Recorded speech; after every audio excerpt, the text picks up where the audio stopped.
يا بني إسرائيل اذكروا نعمتي التي أنعمت عليكم وأوفوا بعهدي أوف بعهدكم وإياي فارهبون وآمنوا بما أنزلت مصدقا لما معكم ولا تكونوا أول كافر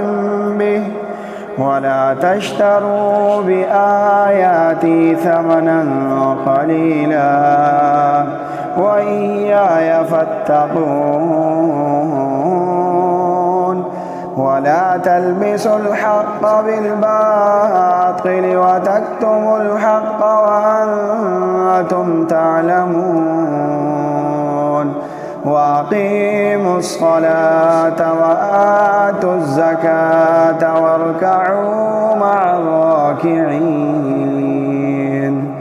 أتأمرون الناس بالبر وتنسون أنفسكم وأنتم تتلون الكتاب أفلا تعقلون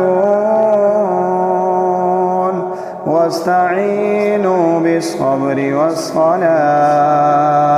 وإنها لكبيرة إلا على الخاشعين الذين يظنون أن